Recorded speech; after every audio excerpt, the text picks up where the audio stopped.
Let's hope this works. Imagine for a second that you were sitting in the pitch dark of an unarmored Humvee. Right. Totally exposed. Exactly. You were crawling down this abandoned toll road at exactly 30 miles an hour, just creeping along. Painfully slow. Yeah, and right behind you, you've just abandoned millions of dollars of heavily armored tanks and artillery. This left them sitting there. Lift the engines running, the electronics are fully engaged, and the radios are just blasting. Which goes against basically every military instinct. It really does. I mean, why would you do that? Well, because being loud, being armored, and being heavily armed isn't going to save you anymore. In fact, in the scenario we are diving into today, being loud is it's going to get you killed. It completely flips the traditional logic of warfare. You know, we are so conditioned to view conflict kinetically. Like, who has the thickest armor? Exactly, or who has the biggest guns.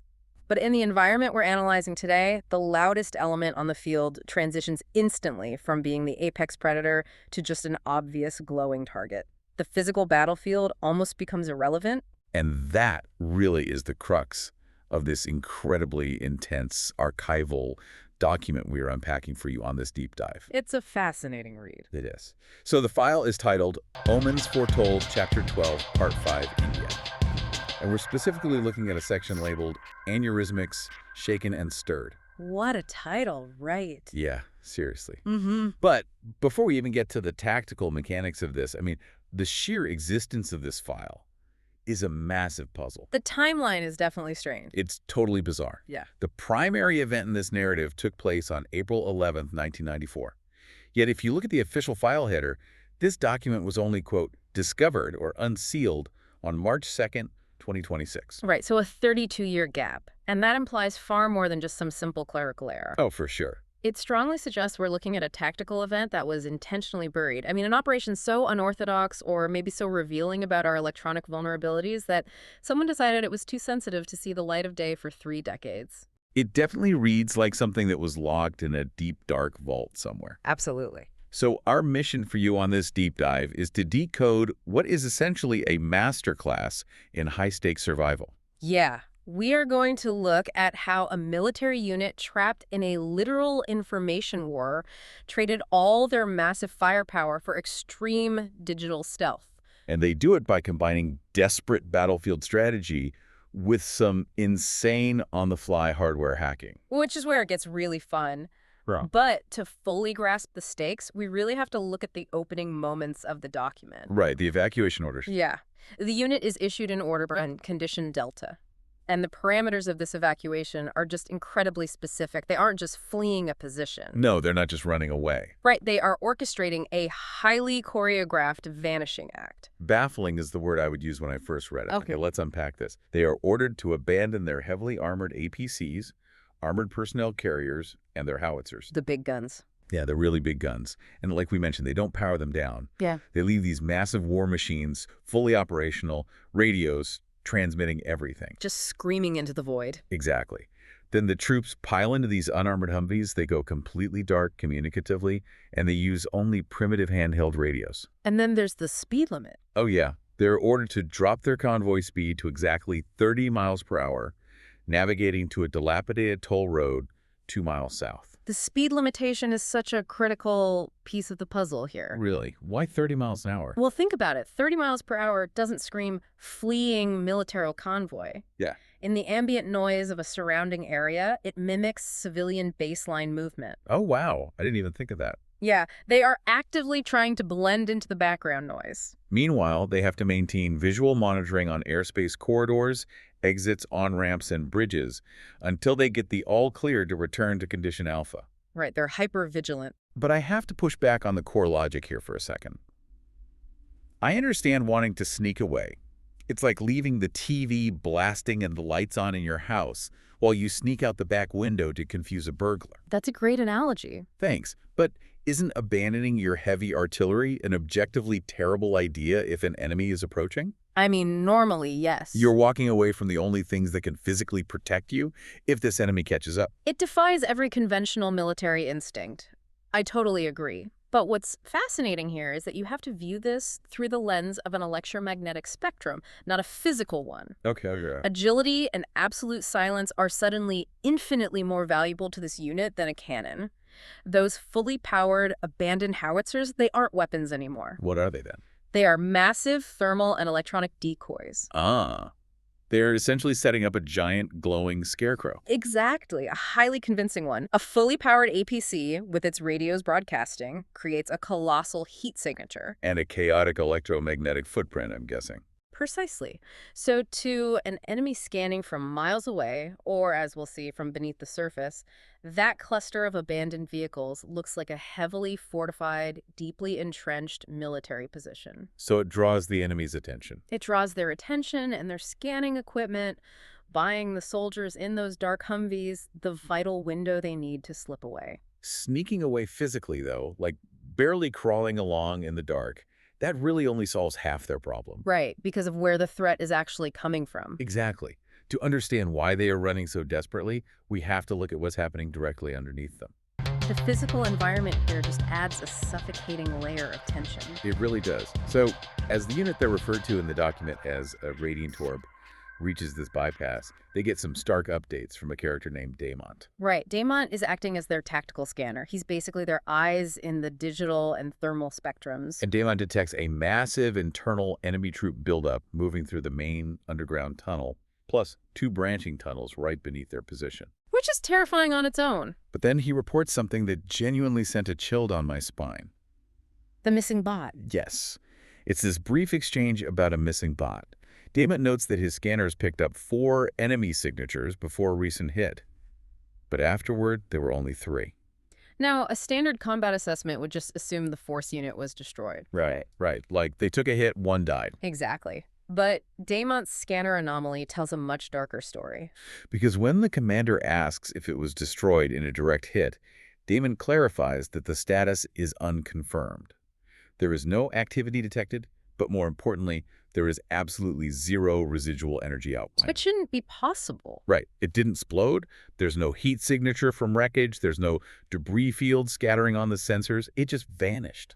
And that implies a terrifying level of enemy capability. How so? Well, either the enemy possesses stealth technology that can instantly absorb or mask catastrophic thermal damage, which is wild, or they have a way of completely erasing a unit's signature from the battlefield in real time. Wow. So they are fighting a ghost. Essentially, yes. It tells the unit that they are fighting an adversary whose technology they fundamentally do not understand. And the threat escalates even more when Daemon confirms the enemy is actively rerouting their underground communications through 2 smaller active nodes in the tunnels. Right, the network shift. This is where I started questioning the commander, a guy named Benedictus. Oh, the plus comment. Yeah. When he's told the enemy is successfully rerouting their network through these secondary nodes, Benedictus actually says it's a plus, though. It seems so counterintuitive. I was so confused. How on earth is an enemy successfully adapting to hunt you possibly a plus? It reveals a very analytical, almost cold, strategic mindset from Benedictus. He is looking past the immediate threat to diagnose the enemy's structural health. Okay, so reading between the lines. Exactly. Think about it. If a highly advanced enemy is suddenly forced to push their communications through smaller secondary tunnels and backup nodes, what does that indicate? That they can't use the main one. Right. It indicates that their primary network, their main communication artery, has been crippled. Ah. So whatever offensive action the human units took earlier actually landed a devastating blow. The enemy is limping. They are operating at a severely degraded capacity. However, that creates a horrifying secondary problem. Which is? The enemy is awake, they are injured, and they know an attack happened. Oh no, so they're looking for blood. They are actively scanning every frequency to find the source of that attack. Which means any radio transmission Radiant Orb makes to coordinate their escape is basically like shooting a digital flare gun into the night sky. Exactly. The second they press a button on a standard radio, the enemy scanners will pinpoint that Humvee and wipe it off the map. So they're completely cornered in the digital space. Completely. If they stay silent, they can't coordinate with the other units and they might drive right into a trap. But if they communicate, they die. Right. And that paradox is what forces them into the most technically audacious part of this entire archival document. This is my favorite part. You are reading this incredibly tense, highly classified military file, And suddenly, it takes a hard left turn into an engineering laboratory. It really does. Benedictus basically transitions from a battlefield commander to a mad scientist. He slowly waves his hands and declares, "I have a plan." Like he's Captain Kirk or something. Exactly. Which is amazing because a colleague named Monroe immediately tells him his acting sucks. I love that detail. Me too. I love finding these deeply human moments buried in dry tactical reports. It breaks the tension for just a second. But his plan, they call it shaken and stirred protocol, is absolutely mind-bending. It's brilliant. They were going to intentionally stir their communication hardware. The specifics outlined here are fascinating, especially when you consider the 1990s technology constraint they're working under. Right. This is 1994. Yeah. So they are attempting to heavily modify SINCGARS units. For context, what exactly is a SINCGARS unit? Oh, sure. So SINCGARS stands for Single Channel Ground and Airborne Radio System. It was the military standard at the time, designed to be highly secure, heavily encrypted, and extremely stubborn. Stubborn how? It is notorious for not playing nice with off-the-shelf civilian technology. It's designed to do one thing and do it securely. So Benedictus identifies that they have VIC-1 systems with 5 or 6-pin U229 connectors. He specifically notes the 6-pin is non-standard, usually like a spare used for data or fill. Right. But to force these stubborn military radios to let him manipulate their signal, he demands they build an insane analog contraction right there in the tent before they evacuate. Just piecing it together from scratch. Yeah. He asks for PTT, push-to-talk switches, TRS connectors, and built-in potentiometers to regulate impedance via a jumbled switchboard setup. What he's doing here is designing a physical analog middleman. Okay, break that down for me. What does that mean? Think of a potentiometer like a dimmer switch for a dining room light. Oh. But instead of dimming a light bulb, they are going to manually dim the electrical flow, the impedance of the radio signal. They're building a physical switchboard to choke the signal so it doesn't blow out the civilian tech they are trying to bridge it with. Here's where it gets really interesting, though. The radio manipulation is just the start. The really desperate measure is what he does to the computers. The IBM machines. Yeah. He points to an IBM machine right there in the command tent. He specifically calls out that it has an i486D/2 chipset. A classic processor for that era. And instead of running a software program to encrypt their data, he tells them to physically pop the beige casing off the computer. He wants the covers kept loose for rapid jumper switching. Yes. He intends to manually lower the processor's core voltage from 5 volts down to 3.45 volts, or even lower if the motherboard can sustain it without crashing. This is where we might start to understand why this document was buried until 2026. This is a profound, almost reckless level of hardware manipulation. Let's put this in perspective for you listening. Picture being in a war zone, right?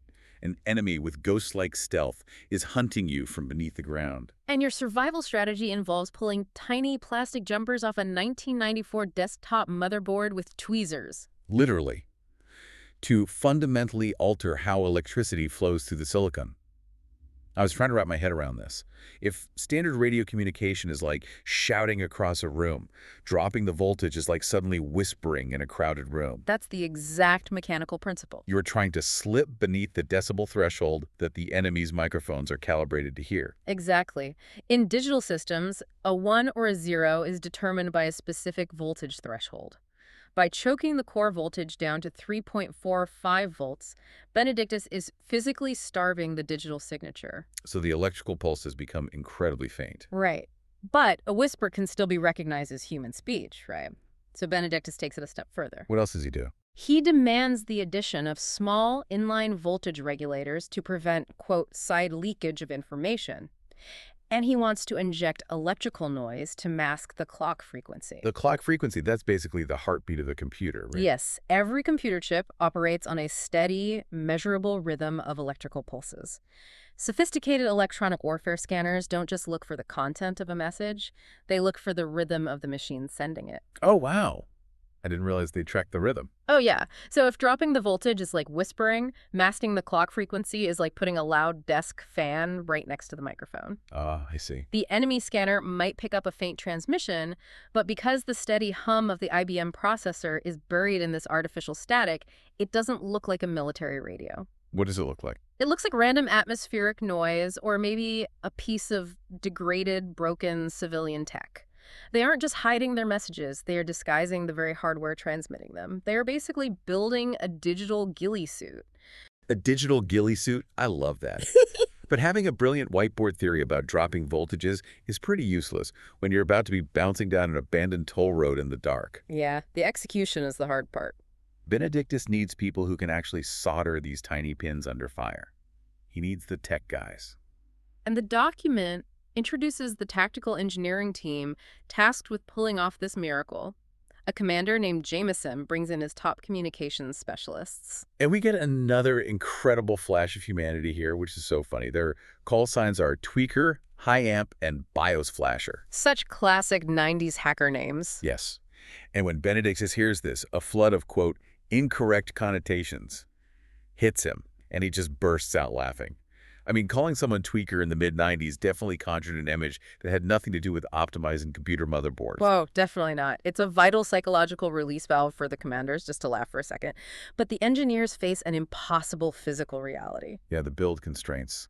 Benedictus outlines the build constraints, and they are brutal. Standard desktop computers are incredibly fragile. Oh yeah, you drop one and it's done. Right. So Benedictus orders them to hollow out older, empty computer cases and build these analog switchboards inside them. Because they have to be shock resistant. A single pothole on that toll road could snap a delicate solder joint and sever their only lifeline. And consider the operating environment. They aren't sitting at a clean workbench with a magnifying glass. No, not at all. They are going to be operating these hacked-together boxes in the back of an unarmored Humvee, crammed in alongside 4 heavily armed men. While moving. While moving. There is zero room, terrible lighting, and absolutely no time for stress testing. It's do or die. The document paints this chaotic split-screen visual that I just found so cinematic. On one side of the room, you have Tweaker and BIOS Flasher literally hand-copying pin-out diagrams off a map projection on the wall. Because they don't have time to wait for a network printer. Exactly. And then on the other side, you have Monroe calmly doing traffic control for a military convoy. Monroe is on the radio telling DeMont have them slow down on approach and remain alert, managing physical obstructions on an overpass. It's surreal. It is. You have extreme theoretical electrical engineering colliding with literal battlefield traffic management. If we connect this to the bigger picture, that dual focus really highlights the ultimate objective of this agonizing process. Right, why go through all this trouble? They aren't going through this incredibly risky hardware hack just to hide in the dark. Benedictus knows that pure evasion is a losing strategy in an information war. Surviving requires coordination. They need to link up with the other scattered elements. Yes, they're building these disguised switch boxes, not just for Radiant Orb, but to quietly equip units Solar Oracle and Lightbeam. Benedictus outlines the endgame here. If they can bridge these scattered artillery units together using this cloaked communication network, they can stop running. They can even fight back. Exactly. They can share targeting data without triggering enemy scanners, disrupt the enemy's own degraded comms, and ultimately seal up those underground tunnel branches, trapping the enemy below the surface. Wow. But that coordinated counterattack is entirely dependent on passing data through the dark. The hardware hack is the linchpin of their entire survival. It all comes down to the techies in the back of that Humvee. Yep. So, stepping back from the intricate mechanics for a second, what are we really looking at in this file from 1994? We followed a unit that made the terrifying choice to abandon their most powerful weapons, right? Turning millions of dollars of armor into glowing decoys just to buy themselves a head start at 30 miles per hour. A brilliant tactical misdirection. And we saw the invisible terror of an underground enemy that could make their own energy signatures vanish. And then we witnessed a desperate gamble where soldiers had to physically rip apart computer motherboards, wire dimmer switches to military radios, and starve their processors of voltage, all just to disguise the digital heartbeat of their communication. It really is a stunning narrative of tactical survival through pure analog grit. It's incredible. It is a remarkable testament to human ingenuity under pressure. But as we close this deep dive, I want you to consider the profound contrast between the world of this document and the reality you live in today. Oh, this is going to be good. Well, think about it. In 1994, an elite military unit had to go to mind-boggling extremes. I mean, manually wiring potentiometers and pulling plastic jumpers to drop core voltages just to hide standard primitive radio communications from enemy scanners. And even then, they were relying on the hope that a bouncing Humvee wouldn't break a tiny wire. Exactly. Now apply that standard of digital stealth to your life today. Imagine how utterly impossible it would be to vanish now. Oh, man. We live in an era where every smart device in your pocket, every modern vehicle you drive, and every watch on your wrist is constantly, relentlessly screaming your exact location, your identity, and your biological data into the ether. It's so true. We're all just glowing. If making a 1994 radio invisible required a miracle of engineering, how brightly are you glowing to the digital world right now? That is a deeply unsettling thought. We're all walking around like those fully powered howitzers, broadcasting our positions to anyone listening. Definitely something for you to mull over the next time you connect to a public Wi-Fi network. Thanks for joining us on this deep dive.